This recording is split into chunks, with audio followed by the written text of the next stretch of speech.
নমস্কার বন্ধুরা, গোপাল ভাঁড়ের গল্প চ্যানেলে আপনাদের আরও একবার স্বাগত।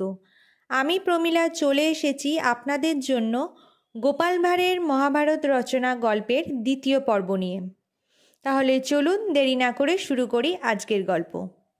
গোপাল দূতকে মেজাজে বলে দিল, নবাবকে বলবে ঘাবড়াবার কোনো কারণ নেই, মহাভারত লেখার কাজ প্রায় সমাপ্তির পথে, আর মাত্র কয়েক পাতা লেখা হলেই আমি সম্পূর্ণ মহাভারতটি নিয়ে তার সামনে হাজির হব। নবাবের দূত আশ্বস্ত হয়ে মুর্শিদাবাদে নবাবের দরবারে ফিরে গেল।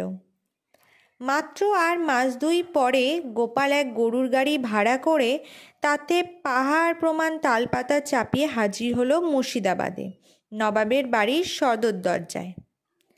নবাবের সামনে হাজির হয়ে গোপাল নতজানু হয়ে কুর্নিশ সেরে বলল, জাহাপনা, আপনার আদিষ্ট নবমহাভারত লেখার কাজ প্রায় শেষ করে এনেছি।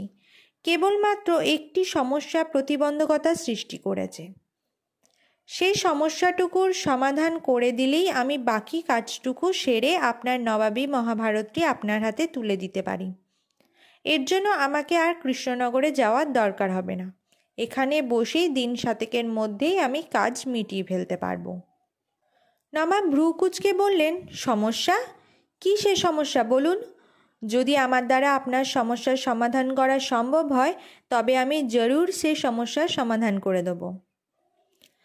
জাহাপনা, সমস্যাটি হচ্ছে, প্রকৃত মহাভারতে দ্রৌপদীর 5 জন স্বামীর কথা বলা আছে। আপনার হারেমের বেগম সাহেবার কজন খসম জানতে পারলেই নবাবী মহাভারত লেখার কাজ সম্পন্ন করে ফেলতে পারি। গোপালের কথা শুনে নবাব গোসায় একদম ফেটে পড়ার জোগাড় হলেন। দরবারে পরিষদের সামনে তার মাথা কাটা যেতে বসেছে।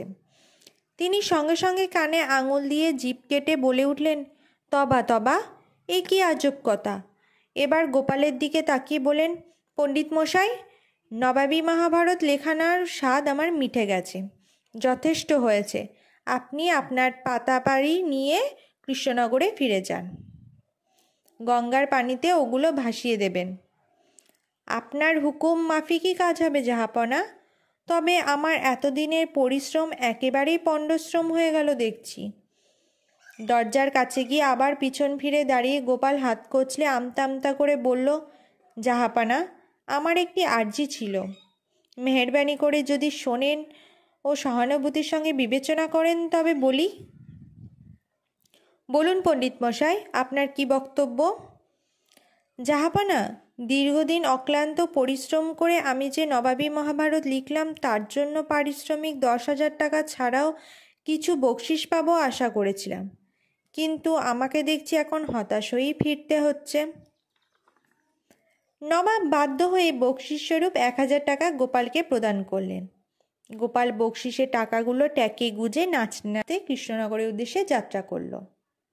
তো বন্ধুরা, এই ছিল আজকে আমাদের গোপাল ভাঁড়ের মহাভারত রচনা গল্পের দ্বিতীয় এবং অন্তিম পর্ব। গল্পটি আপনাদের কেমন লাগলো অবশ্যই কমেন্টের মাধ্যমে জানাবেন, এবং চ্যানেলটিকে এখনও যারা সাবস্ক্রাইব করেননি চ্যানেলটিকে সাবস্ক্রাইব করে আমার পাশে থাকবেন, আর লাইক, শেয়ার, কমেন্ট করবেন। ফিরে আসবো খুব তাড়াতাড়ি নতুন একটি গল্পের সাথে। ধন্যবাদ।